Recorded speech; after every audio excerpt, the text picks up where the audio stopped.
Olá, muito boa tarde, Joel. Olá, boa tarde. Como Tudo estás? bem? Bem-vindo. Tudo bem, obrigado. Obrigado pelo Tudo convite. bem, desde algum tempo que nós É estávamos verdade, juntos. há uns anitos que nós estamos juntos, é verdade. Muita coisa aconteceu. Muita coisa aconteceu. Muitas viagens fizeste, muitas fotografias tiraste. É verdade. Continuaste, é foi sempre com esse teu propósito, não é? Sim, a minha paixão continua inalterada, aliás, pelo contrário, cresce cada vez mais. Sim. É algo que quando faço sinto cada vez mais intensidade e paixão, e o único propósito que tenho mesmo para o futuro é continuar, claro. E é uma coisa muito chata, não é? Que é unir grandes paixões. No teu caso, a fotografia e depois também viajar, que chatice, não é? Inclusive é receber depois prémios, como naturalmente recebeste Travel Photographer of the Year. Muitos parabéns. Muito obrigado, obrigado. Que grande chatice que é o teu trabalho. Eu sei que é mais fácil ver essa parte, a parte cor-de-rosa e boa das coisas, mas de facto foi... Dá muito trabalho. Dá muito trabalho e tem sido preciso lutar muito desde o princípio para que que esses sonhos se transformem nas realidades, não é? E de facto é...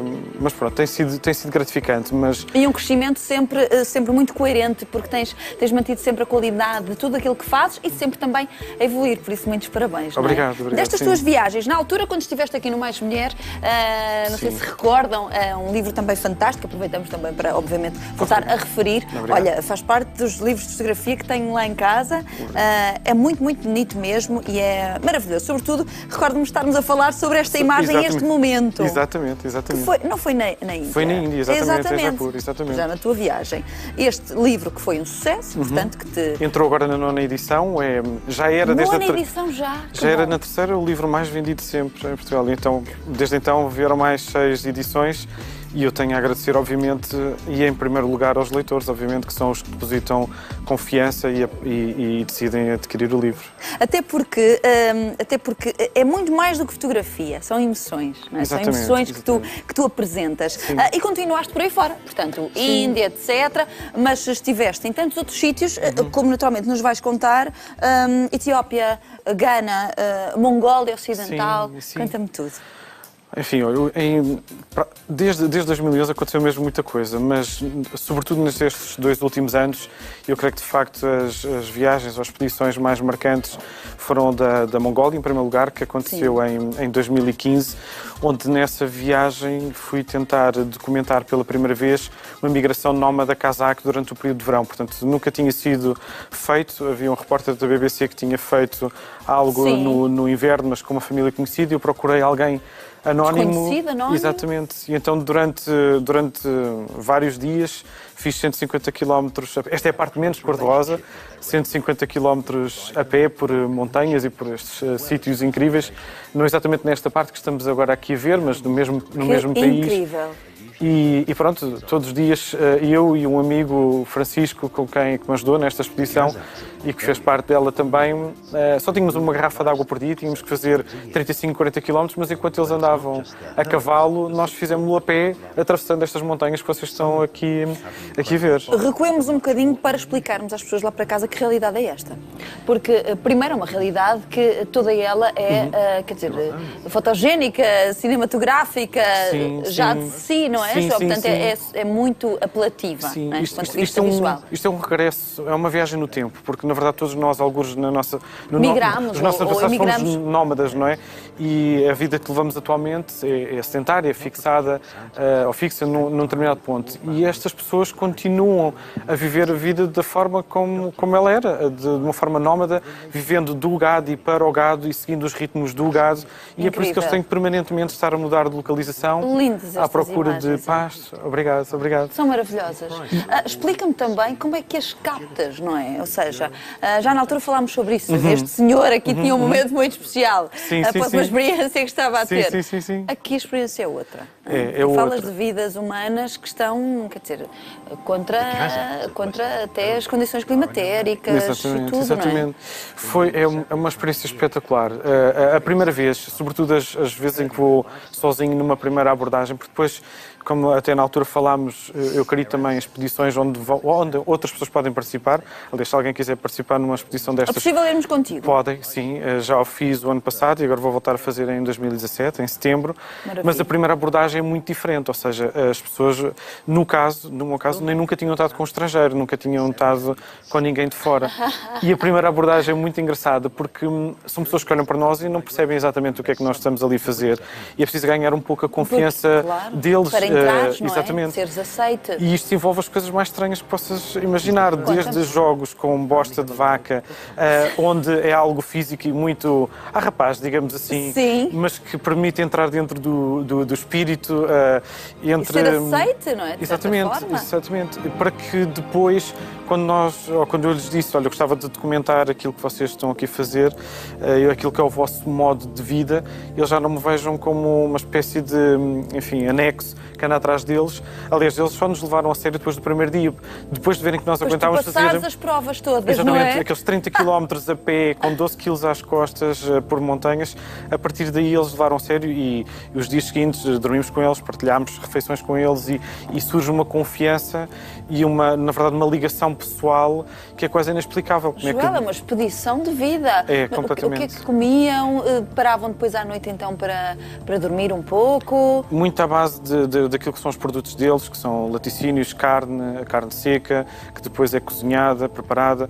Depende se estamos num mesmo sítio ou se estamos em movimento, não é? Porque aí aquilo que se pode levar em termos de água e comida é muito mais restrito. Claro que as coisas foram de alguma forma preparadas, nós tínhamos, quanto mais não seja, imensas barritas que comprámos cá no supermercado. Não é? Claro, não fosse a fome instalar-se, claro. mas foi... Quanto tempo? Essa primeira vez foram 15 dias, 5, 6 dias com a migração propriamente dita, que foi a fase mais dura, sem dúvida, e depois os outros dias à procura de famílias de caçadores com águia que fossem também de alguma forma enfim, fotografáveis e te aceitassem para... E que acima de tudo fossem genuínas, claro. Não é? Que não fosse alguém que nós chegássemos lá e olha, agora uma espécie de performance ou algo assim. Hoje em dia, claro, as pessoas já nos conhecem, é muito mais fácil chegar até elas, porque já lá estive e porque já lá estivemos mais do que uma vez, e hoje em dia é mais fácil que isso aconteça, mesmo quando outras pessoas nos acompanham. Já perceberam, não é? Que isso pode acontecer, mas é incrível, sim. Não é? O que é que mais aprendeste com este povo? Olha, essencialmente, e aquilo que eu procuro, a razão pela qual eu viajo, para além de ser uma paixão, e pela qual fotografo também é uma paixão, mas é essencialmente a motivação é interna, é pessoal, eu continuo a procurar crescer interiormente e relembrar-me que esta vida que eu levo aqui é uma outra realidade. Que é uma outra realidade e aquilo que eu julgo que me traz felicidade no dia-a-dia, seja um relógio, seja o que for, não é? Todas essas pequeninas coisas que na verdade não é daí que emana a felicidade. Sim. E este contacto primordial, digamos assim, com as pessoas, relembra-me constantemente disso. Isso mesmo. E é isso que eu procuro na minha vida e no meu trabalho, transmitir. E foi isso também que tu encontraste no Ghana? Fizeste 2 missões também muito especiais. Exatamente, no Ghana. Fui eu e a Magali Tarouca a convite de uma ONG portuguesa, a Filhos do Coração, e fomos lá essencialmente para documentar aquele grande problema que é as crianças escravizadas e a forma como elas trabalham, mas também no centro onde elas hoje em dia estão a salvo de toda essa realidade. Encontraste uma outra história. Encontrei uma outra história que não estava à espera de encontrar, uma história que eu não conhecia, que nunca tinha visto contada, mas destes pescadores, e eu já há muitos anos, aliás, nota-se aqui também pela capa de um outro livro, eu tenho uma certa pancada, à falta de palavra melhor, por pescadores, se calhar porque somos também um povo ligado ao mar, não é? Os portugueses. E encontrei este conjunto de pessoas... Como é que tu não deves receber esses prémios todos? Pois claro, é esses e mais. Obrigado. Sim, até porque não tens receio e vais sempre à procura de coisas diferentes, não é? Sim. Também não foi fácil ao início, porque não queriam... Como é que se capta uma foto assim? Olha, salta. Não, é uma coisa que acontece. Não. São coisas que o teu olhar tem acontecem. que estar sempre atento a tudo. Completamente. Às vezes... Olha tu ali, com eles, isto acontece já na segunda missão, onde eu já não era um estranho, porque eu da primeira vez tive 4 ou 5 dias até que me aceitassem para fotografar. Tiveste que saltar também, eu sentava, eu ficava sentadinho na margem do lago, até que, porque ao princípio viram uma câmara e disseram logo que eu não podia, mas este senhor acabou por vir ter comigo e como é o que fala melhor em inglês, perguntou-me quais eram as minhas intenções e a partir daí tudo se desdobrou e deixaram-me ir à casa deles, estar com eles, ver eles a trabalhar. Uau. E na segunda fase, que foi em junho, como viram ali, até levei um drone, portanto, que à partida nunca deixariam tal coisa acontecer. Porque sentiram a tua pureza também sim, e que eras honesto e que não estavas para tirar fotografias mal intencionadas, não é? Pelo contrário. E esta pessoa que eu fotografei mais, que não é este senhor que aqui está, mas o John, que está aqui a tirar a rede, ele, quando me viu pela segunda vez, chorava, porque não estava à espera que eu aparecesse uma segunda vez no Ghana, e foi um momento tão bonito, e é isso que me motiva, ao fim e ao cabo, e não é trazer, como há uns dias disse, não é mais um corão para a caderneta, eu procuro essencialmente descobrir pessoas e relações e histórias, e se daí resultar um bom trabalho, claro, fico imensamente feliz. Claro que sim, é claro que resulta, porque são os ingredientes perfeitos. Primeiro a tua honestidade e genuinidade e talento, e depois todas estas pessoas que sentem essa confiança em ti, que se dão a si. Mas não foram só estas, imaginem só, o Joel ainda foi mais longe também, enfim, estiveste na Ásia, mas antes disso, o lago de lava do vulcão Erta Ale, na Etiópia. Sim, São mundos tão diferentes, não é? Onde tu circulas e fotografas. Eu gosto de coisas estranhas e gosto de locais. Eu não gosto de fazer o que já vi outras pessoas fazerem e tento inovar, não é, desse ponto de vista. E eu, desde aquele período em que vivi 3 anos em Timor-Leste e que depois acabei por visitar muitas das ilhas indonésias, fiquei com uma pancada. Outra pancada. Mais uma por vulcões, não é? Sim. E de facto o Ertal era um vulcão que já há muito tempo que estava no meu imaginário, só que é um país que até 2013 era bastante perigoso, porque faz fronteira a norte. O norte do país faz fronteira com a Somália e com a Eritreia, que, como sabemos, são países complicados do ponto de vista de, enfim, pessoas que às vezes não querem bem às outras, sem generalizar, mas há grupos, não é? E um homem com uma máquina fotográfica pode também não ser bem visto. Sim, e em 2012 tinham raptado, na verdade, 4 ou 5 pessoas e 2 encontraram um final infeliz. Mas, enfim, em 2015 senti finalmente confiança para ir e fui de uma forma mais discreta possível, novamente com o Francisco, que também é um companheiro destas loucuras. E cá estás tu, no vulcão. Sim.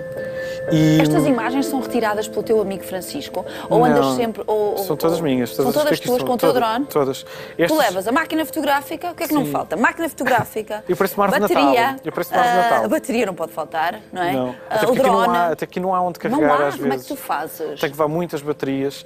Estas imagens já são da segunda viagem, onde novamente também já me senti confiante para levar um drone, porque já tinha uma série de contactos locais que me garantiam a segurança, porque a primeira viagem foi muito repleta de Kalashnikovs à minha volta.